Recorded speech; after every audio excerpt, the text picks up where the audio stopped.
அண்மையில் ஒரு செய்தியை நீங்கள் சோசியல் மீடியாவில் பார்த்துருப்பீங்க. போட்டு பொலன்னு பொழந்துக்கிட்டு இருந்தாங்க. என்னன்னா இளைய காமராஜர் விஜய் அப்படின்னு சொல்லிட்டு தாவேக்கா வளர்ச்சி முதிர்ச்சி அடையாத தம்பியெல்லாம் சோசியல் மீடியாவை பரப்பி கொண்டு இருக்கும்போது நம்முடைய அனைத்து கட்சியை சார்ந்தவங்களும் குறிப்பாக பார்த்தோம்னா காமராஜர் அவர்கள் மீது பற்றுள்ள பல்வேறு நபர்களும் போட்டு இவனா இந்த கூத்தாடியா வந்து அடுத்த இளைய காமராஜர் அடுத்த காமராஜர்ன்ற மாதிரி நான் பொலன்னு பொழந்துக்கிட்டு இருந்தாங்க. இதனொட்டி பார்த்தோம்னா இன்னைக்கு கல்வி விருது வழங்கும் விழாவில் நடிகர் விஜய் என்ன சொல்கிறாருன்னா, என்னை யார் இளைய காமராஜர்னு கூப்பிடாதீங்கன்னு சொல்லிட்டு அடுத்து இன்னொரு வார்த்தை என்ன வைக்கிறாருன்னா, இது வந்து அரசியல் மேடை இல்லை. இப்போ என்ன சொல்கிறாருன்னா, என்னை இளைய காமராஜர்னு கூப்பிடுங்க, ஆனால் இந்த மேடையில் கூப்பிடாதீங்கன்ற மாதிரி ஒரு சுட்டி காட்டிருக்காரு. இதனை தொடர்ச்சியாக விஜய் அவர்கள் வந்து இளைய காமராஜரா, இல்லது இளைய ராஜாஜியா, அல்லது இளைய குருமூர்த்தியா, அல்லது நாக்பூர்காரா என்பதை பற்றி தான் இந்த காணொலியில் பார்க்க இருக்கிறோம். அதாவது தமிழக வெற்றி கழகம் உங்களுக்குலாம் தெரியும், 2024ஆம் ஆண்டு வந்து தொடங்கப்பட்டது. தொடக்கத்திலேருந்தே பார்த்தோம்னா அந்த இக்கு போடாத பிரச்சனை, பல்வேறு பிரச்சனைகள், அப்புறம் கொள்கை தலைவர் யாருன்னு சொல்லி போட்டு துவக்கி மத்தியில் இவங்க தான் என்னுடைய கொள்கை தலைவர்னு சொல்லிட்டு ஒரு 5 பேர் அறிவிச்சார். அவங்கள பற்றி ஒரு வரியில் ஏதாவது சொல்லுங்க சொன்னால் கூட தெரியாத நபர் தான் விஜய் அவர்கள். இருக்கக்கூடிய சூழலில் விஜய் அவர்கள் வந்து பல்வேறு அரசியல்லாம் பேசிக்கிருந்தார். குறிப்பாக பார்த்தோம்னா மாநாடுலாம் நடந்தது. மாநாடுக்கு முன்பாக பார்த்தோம்னா அவங்க கட்சியை சேர்ந்த புஷியானந்த் வந்து பல்வேறு பேட்டிகளில் போவார். அங்கே ஏதாவது கேள்விகள் கேட்பாங்க, தளபதி வருவார், தளபதி சொல்வார். அந்த அப்போ ஆரம்பித்த டைலாக் தான் இப்போ வரைக்கும் சொல்லிட்டே இருக்காங்க. அதை தாண்டி எதுவுமே சொல்ல கிடையாது. இதெல்லாம் ஒரு புறம் இருந்தாலும் நம்ம இந்த இடத்துல என்ன சொல்ல விரும்புகிறோம்னா, நடிகர் விஜய்க்குலாம் சில கேள்விகள் நம்ம கேட்க வேண்டியிருக்கு. ஏன்னா அவங்களுடைய கொள்கை தலைவர்னு சில பேர் வச்சுருக்காங்க. இவர் உண்மையிலேயே இளைய காமராஜராக இருந்தாருன்னா இந்த மாதிரியான சில கேள்விகள்லாம் தட்டி கேட்டிருக்கணும். ஒன்றிய அரசை நோக்கி பல்வேறு கேள்விகள் வச்சுருக்கேன். ஏன்னா தமிழ்நாடு முதலமைச்சர் நம்ம தெரியும், ஸ்டாலின் அவர்கள் வந்து பல்வேறு திட்டங்கள் குறிப்பாக பார்த்தோம்னா தமிழ்நாட்டுக்கு நிதி தரலையா, அதை எதிர்த்து தொடர்ந்து போராடுறாங்க. இப்போ அண்மையில் பார்த்தோம்னா டீலிமிட்டேஷன் போன்ற பல்வேறு பிரச்சனை நடந்துருக்கும் போது ஒன்றிய அரசுக்கு எதிராக வந்து நேரடியாக குரல் கொடுக்குறாங்க. இவங்க வந்து என்னென்னா அடிப்படையில் என்ன சொல்கிறாங்கன்னா, அவங்க எங்கள் கட்சியில் வந்து பல்வேறு நபர்களுக்கு வந்து நாங்கள் பிரதிநிதித்துவம் கொடுக்குறோம். உதாரணத்துக்கு பார்த்தோம்னா தாவேக்கால வந்து உழைப்பவனுக்கு தான் மதிப்பு என்ன பல்வேறு கருத்துக்களை வச்சுருந்தாங்க. ஆனால் உழைத்தவனுக்கு மதிப்பு இன்னைக்கு கொடுத்துருக்காங்கன்னு பார்த்தா ஒன்றும் கிடையாது. இன்னைக்கு கூட அருண் ஐஆர்எஸ்ன்னு நினைக்கிறேன், அவர் கட்சியில் சேர்த்து மாநில பொறுப்பு கொடுத்துருக்காங்க. அதுக்கு முன்னாடி பார்த்தோம்னா ஆதவர்ஜனா யாருன்னு உங்களுக்கு தெரியும். இங்கே இருக்கிறது அங்கே சொல்லுவார், அங்கே இருக்கிறது அங்கிட்டு சொல்லுவார், இங்கிட்டு இருக்கிறது இங்கிட்டு சொல்லுவார். இப்போ நான் சொன்னதே புரியாது. இந்த மாதிரியான பல்வேறு கருத்துக்களை வந்து ஒன்றா சொல்லிக்கிருப்பார். அப்புறம் நிர்மல்குமார், இந்த மாதிரியான பல்வேறு நபர்களை வச்சுக்கிட்டு பல்வேறு கட்சிக்காக உழைக்காத நபர்கள்லாம் தாவேக்காவில் வந்து முக்கிய பொறுப்பு கொடுத்து இவங்களை வந்து ஒரு கட்சின்னு சொல்லிட்டு அங்கீகரித்து உழைத்தவன்லாம் ரோட்டில் கிடக்கான். இப்போ விஜய் அஜித் படம் வரும்போது பார்த்தோம்னா, இப்போ ஜில்லா வீரம்லாம் வரும்போதெல்லாம் பார்த்தோம்னா பல்வேறு இடங்களில் வந்து ரசிகர்லாம் சண்டை போட்டுருந்தாங்க. மதுரையெல்லாம் பார்த்தோம்னா, நான் இருக்கிறது மதுரையில் பார்த்தோம்னா அது கூடுதலாக பல்வேறு இடங்களில் வந்து இது ஒரு ரசிகர் சண்டையை தாண்டி இது ஊர் சண்டையாக கூட மாறும். இவங்க ஒரு சைடு பாலாபிஷேகம் பண்ணுவாங்க, அங்கிட்டு அஜித் ரசிகர் ஒரு சைடு பாலாபிஷேகம் பண்ணுவாங்க, விஜய் ரசிகர் ஒரு புறம் பாலாபிஷேகம் பண்ணுவாங்க. இதில் இடையில வந்து சண்டை போகணும், கடவுளே அஜித்தே அங்கிட்டு கற்றுவாங்க. இவங்க வந்து அப்பயே வந்து விஜய்க்கு முதலமைச்சர் ஆசை வந்துச்சுன்னு நினைக்கிறேன். அப்பயே முதல்வரே விஜய் அப்படின்ற மாதிரி பல்வேறு கருத்துக்களை வச்சுக்கிட்டு இப்படிலாம் கோஷ்டி புசல் பண்ணிக்கிட்டு இவருக்காக அடி வாங்கி வாங்கி பல்வேறு ரசிகர்களை சண்டை போட்டு வழக்கு வாங்கி 4 மணிக்கெல்லாம் போயிட்டு டிக்கெட் வாங்கிட்டு இவங்க கொடுக்குற 200 ரூபா 150 ரூபா டிக்கெட்டை வந்துட்டு 2000 5000 10,000 வரைக்கும் வாங்கிட்டு விஜயே வாழ்க, விஜய் வந்து அடுத்த முதலமைச்சர்னு சொல்லிட்டு போஸ்ட் ஒரு 10 வருஷமாக ஒட்டுவங்க இருக்கலாம். அந்த மாதிரியான மாநில பொறுப்பு கொடுக்காத விஜய் இந்த மாதிரியான ஆதரவெல்லாம் கொடுத்துருக்காரு. அதில் புஷியானந்த் பேசுகிறாரு, கட்சியில் வந்து தாவேக்காவில் வந்து உழைப்பவர்களுக்கு தான் மரியாதை, உழைத்தவர்களுக்கு மட்டும்தான் உங்களுக்கு மரியாதைன்ற மாதிரி இந்த ஒரு படத்தில் தியாகம்தான் உன்னை உயற்றும் அப்படின்ற மாதிரி தியாகம்தான் அந்த கட்சிக்கு தியாகம் செஞ்ச தொண்டர்களுக்கு தான் அந்த கட்சியில் பொறுப்புன்னு சொல்லிட்டு எல்லாம் மேல்தட்டு வரைக்கும் எல்லாம் கோடியாக கொள்ளையடிச்சு லாட்டரி டிக்கெட்டில் கொள்ளையடிச்சு பல்வேறு ஊழல்கள் செஞ்சு இவரே விஜய் மேலே ஊழல் இருக்குல்ல, அதனால தானே இப்போ ஒரு அதிகாரி சேர்ந்திருக்காருல்ல, இவரே வந்து மாஸ்டர் படம் வரும்போது இவருக்கு வந்து ஐடி ரைடு இந்த இடி ரைடெலாம் போகும்போது அதில் இருக்கக்கூடிய ஒரு நபருன்னு தான் சொல்லிட்டு வராங்க.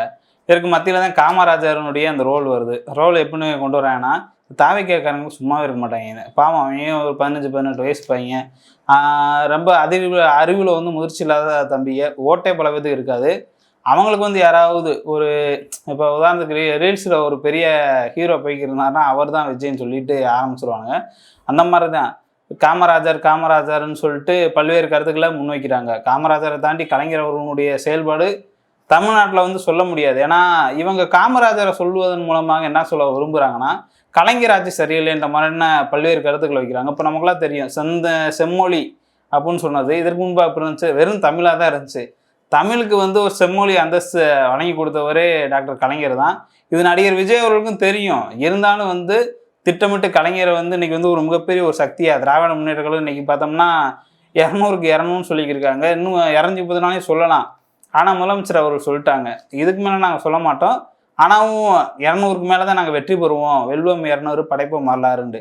ஆனால் அந்த விஜய் அவர்கள் என்ன சொல்கிறாங்கன்னா, திமுகவினுடைய எதிர்ப்பு எங்கேருந்து தொடங்கணும்னு பார்க்குறப்ப காமராஜர் கிடைக்கிறாரு, அந்த காமராஜரை கையில் எடுத்து வச்சுக்கிட்டு இதன் மூலயமா திமுக வெறுப்பை பரப்பலான்னு சொல்லிட்டு தொடர்ந்து பார்த்தோம்னா வாழும் காமராஜர், இளைய காமராஜர், அதுக்கு முன்னாடி போஸ்ட் அடிக்கும் போதில் பெரியார், அம்பேத்கர் சொன்னாங்க. அப்புறம் அந்த ரோல் முடிஞ்சு போல் இப்போ காமராஜர், அடுத்து வந்து வேலுநாச்சியார்னு சொல்லுவாங்கன்னு நினைக்கிறேன், அடுத்து அஞ்சலை அம்மா. வேலுநாச்சியார்னு சொல்லிட்டு பிரச்சாரம் பண்ணால் என்ன விஜய் ஓட்டு எதுவும் கிடைக்காம இருக்க போதா? அல்லது அஞ்சலை அம்மா வாழும் அஞ்சலை அம்மாலாம் சொல்ல வேண்டியதானே? அவங்க தியாகம் பண்ணவங்க தானே. நடிகர் விஜய் அவர்களுக்கு வந்து இந்த மாதிரியான நபர்கள்லாம் பேசுறதுக்கு தகுதி இருக்கா? இவர் யோக்கியமான ஆளா? 100 ரூபா 150 ரூபாய் விற்கின்ற அந்த டிக்கெட்டை வந்து 2000 3000 விற்கிறாங்க. அதெல்லாம் இந்த வாழும் காமராஜர் கேள்வி கேட்க மாட்டாரா? விஜயை கேட்குறேன். அதே மாதிரி பார்த்தோம்னா இவங்க கட்சியில் இருக்கவங்க ஒரு பொறுப்பு போடுறதுக்கும் கிட்டத்தட்ட 1000லேருந்து 5-10 லட்சம் வரைக்கும் வாங்குறாங்க. இதெல்லாம் இந்த இளைய காமராஜர் விஜய் கேட்க மாட்டாரா? திமுக மேலே பல்வேறு அதிருப்திலாம் பேசுகிறாங்க. திமுக பற்றி பேசலாமா? அவர் இப்போ தலைவர் கலைஞர் அவர்கள் வந்து கள்ளக்குடி ஒரு போராட்டம் நடக்குது. அப்போ கள்ளக்குடி போராட்டம் நடக்கும்போது வந்து அது சாதாரணமாக ஒரு போஸ்ட் அடித்து அந்த போராட்டத்தை மையப்படுத்தி அவங்கள வந்து எதிர்ப்பு தெரிவிக்கிறதா அந்த போராட்டத்தினுடைய நோக்கமே. ஆனால் பார்த்தோம்னா அதையும் தாண்டி ரயில் வரும்போது வந்து தண்டவாளத்தை தலை வச்சு அந்த போராட்டத்தை வந்து தமிழ்நாட்டு அளவிலான திருச்சி அளவிலான போராட்டத்தை வந்து டெல்லி வரைக்கும் அதிர வச்சாங்க. தற்போது வந்து அவங்களுடைய மகனாக இருக்க எமர்ஜென்சி காலத்தில் தமிழ்நாடு முதலமைச்சர் வந்து ஜெயிலுக்கு போனாங்க. உதயநிதி ஸ்டாலின் நீட் போன்ற சனாதன எதிர்ப்பில் வந்து மிக தீவிரமாக இருக்காங்க. ஆனால் விஜய் அவர்கள் எந்த ஒரு கோணத்திலாவது தீவிரமாக இருந்திருக்காரா? நீட் எதிர்ப்புன்னு பேசுகிறாரு, நீட் வேணான்னு சொல்கிறாரு, அதில் உறுதியாக போராடி இருக்கிறாரா? டீலிமிட்டேஷன் கூடன்னு சொல்கிறாரு, அதற்கு எதிராக ஏதாவது போராடி இருக்கிறாரா? தமிழ்நாட்டுக்கு நிதி தரல ஒன்றிய அரசுன்னு சொல்லி பேசுகிறாரு, அதற்காக ஏதாவது வாய் திறந்து ஏதாவது ஒரு சின்ன ஒரு போராட்டமாக நடத்திருப்பாரா? இது போன்ற பல்வேறு கருத்து. இப்போ மதுரையில் பார்த்தோம்னா முருகன் பெயரில் வந்து மிக தீவிரமான முறையில் வந்து கலவரம் செய்கிறதுக்கான ஒரு திட்டமிட்டு முருக பக்தர் மாநாட்டுன்ற ஒரு பெயரில் சங்கிகள் வந்து ஒரு மாநாடு நடத்துகிறாங்க. அந்த சங்கிகள் நடத்துகிற மாநாடு மூலமாக மதுரை மக்களே ஒரு பீதியில் இருக்காங்க. இதை எதிர்த்து ஏதாவது ஒரு அறிக்கை விடுறாரா? இன்றைக்கி கூட அது கோர்ட்டில் வருது.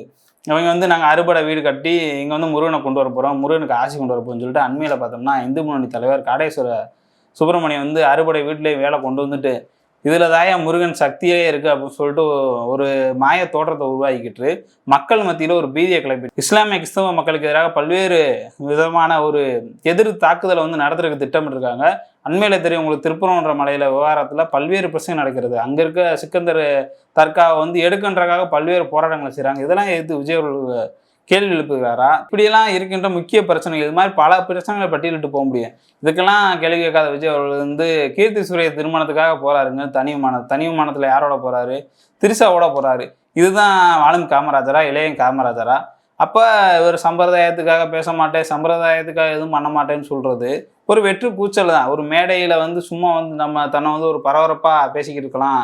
தமிழ்நாட்டு மக்கள் வந்து ஒரு முட்டாள்னு நினச்சிக்கிட்டு இருக்காரு. தமிழ்நாடு மக்கள் வந்து அவ்வளோ முட்டாள்லாம் கிடையாது. இது பெரியாரால் பண்படுத்தப்பட்ட மண். விஜய் அவர்கள் வந்து இந்த ஒரு கருத்தை தெரிஞ்சுக்கணும். நான் பெரியாருடைய கொள்கையில் நிற்கிறேன், நாங்கள் தான் கொள்கை போராளின்னு சொல்லிக்கிட்டு பெரியாரை எதிர்த்து பேசுகின்ற சீமானம் வந்து ஒரு வரியில் கண்டிக்க ஒரு துப்பு கிடையாது. அதே மாதிரி அம்பேத்கர் கொள்கையில் வந்து நாங்கள் உறுதியாக நிற்கிறேன் சொல்கிற விஜய் அவர்கள் வந்து என்ன இதற்கடுத்து அம்பேத்கர்னு சொல்கிறீங்க, அம்பேத்கர் இல்லைன்னா அந்த சொர்க்கத்துக்கு போயிடலாமன்ற மாதிரியான ஒன்றிய உள்துறை அமைச்சர் அமித்ஷா பேசும்போது ஒரு எதிர்ப்பும் கிடையாது. அப்போ இது மாதிரியான சூழலெல்லாம் நம்ம பார்க்கும்போது விஜய் என்பது ஒரு சங்கி மாடு தான். நமக்கு அதை அடையாளம் தெரிஞ்சு இப்போ சங்கியில் வந்து காமராஜர் அம்பேத்கரை வந்து இயல்பாகவே கைப்பற்றன்னு பார்ப்பாங்க. அந்த வகையில் தான் விஜய் வந்து வாழும் காமராஜர்னு சொல்லிட்டு ஒரு பிராண்ட் பண்ணி இங்குள்ள தமிழ்நாட்டை சேர்ந்த ஒரு பார்ப்பன ஊடகங்கள்லாம் ஒரு மாதிரி சேர்ந்து இவர் வந்து இளைய காமராஜர், விஜய் தான் இளைய காமராஜர்னு திட்டமிட்டு பரப்புகிறாங்க. அதுக்கு இவர் வந்து எனக்கு வேணாம், அந்த மாதிரியான பொறுப்புலாம் எனக்கு பிடிக்காது, அந்த மாதிரியான மேடையில் ஒரு நகைச்சுவையாக சொல்லிட்டு அல்லது இந்த மாதிரியான எனக்கு வந்து புகழாக பிடிக்காதுன்ற மாதிரியான ஒரு கருத்தை சொல்லிட்டு கீழே வந்து என்ன சொல்கிறான்னா அடித்து போஸ்ட்டை ஒட்டுறா இந்த அமைதிப்படை அமாவாசைன்னு நினைக்கிறேன். அந்த படத்தில் பார்த்தோம்னா அப்படியே கோஷமிட்டே இருப்பாங்க, வருங்கால பிரதமர், வருங்கால ஜனாதிபதி, வருங்கால முதல்வர்னு சொல்லிட்டு கோஷமிட்டே இருக்கும்போது சத்யராஜ் என்ன அப்படின்னு சொல்லிட்டு இதை நான் கேட்டேன்னான்னு சொல்லிட்டு போய்க்கிருப்பார். திரும்பி கொஞ்சம் தூரம் அமைதியாக வரும்போது கூடா அப்படின்னு சொல்லுவார். அது மாதிரி தான் நான் வந்து இப்படி தான் சொல்லுவேன் அப்படின்னு சொல்லி புஷியானந்தக்கிட்ட இருந்து கீழே இருக்க எல்லா மாவட்ட சேவைக்கு ஃபோன் பண்ணிட்டு வாழும் காமராஜர் போஸ்ட் அடிச்சு ஒட்டு அப்படின்ற மாதிரியான பல்வேறு கருத்துக்களை சொல்லி பிரச்சாரம் பண்ணுவாங்க. இவனுடைய ரசிகர்களுக்கே என்ன நல்லா நடந்துச்சு. முன்னாள் வந்து மதுரையில் முக்கியமான ஒரு நபராக இருந்தால் இன்பராஜ். மதுரையில் வந்து கொடைக்கானல் ஷூட்டிங் போயிட்டு வரும்போது விஜய் அவர்களை பார்க்கணும்னு சொல்லிட்டு ஒரு சும்மா ஒரு அன்பளிப்பாக அவங்கள பார்த்துட்டு ஒரு கை கொடுக்கணும்னு சொல்லி வராரு. அவரை தலையில் எடுத்து துப்பாக்கி வைக்கிறாங்க பாதுகாவலர். அப்போ விஜய் அவர்கள்லாம் வாழும் காமராஜரா? காமராஜர் அவர்கள் வாழ்ந்த காலத்திலே ஒரு 4 வேட்டி சட்டை ஒரு 350 ரூபா 4 ரூபா கையில் வச்சுருந்தாங்க. இந்த இப்போது இல்லை காமராஜருக்கு எவ்வளோ கோடி சொத்துன்னு உங்களுக்கு தெரியும். அவர் வந்து தன்னுடைய இளமை பருவத்திலே வந்து திருமணம் செய்யாமல் அந்த நாட்டு மக்களுக்காக போராடி பல்வேறு போராட்டங்களை வந்து முதலமைச்சரானார். விஜய் அவர்கள் வந்து தன்னுடைய 50 வயசில் வந்து 100 கோடி ரூபா சம்பாரிச்சுட்டு கிட்டத்தட்ட பல ஆயிரம் கோடிகள் சொத்து சேர்த்துட்டு இப்போது வந்து நான் வாழும் காமராஜர் சொல்லிட்டு வராரு. தமிழ்நாடு மக்கள் ஒன்றும் முட்டாள்கள் இல்லை. விஜய்க்கு வந்து தக்க பதிலடி கிடைக்கும். 2026 வாங்கு பெறதோடு திரும்பி வந்து சினிமாவில் வந்து ஒரு கதாநாயகன் இல்லாமல் ஒரு காமெடியனாக விஜய் அவர்கள் போவார் என்பது தான் நம்மளுடைய கருத்தாக அந்த நேரத்தில் இருக்கிறது.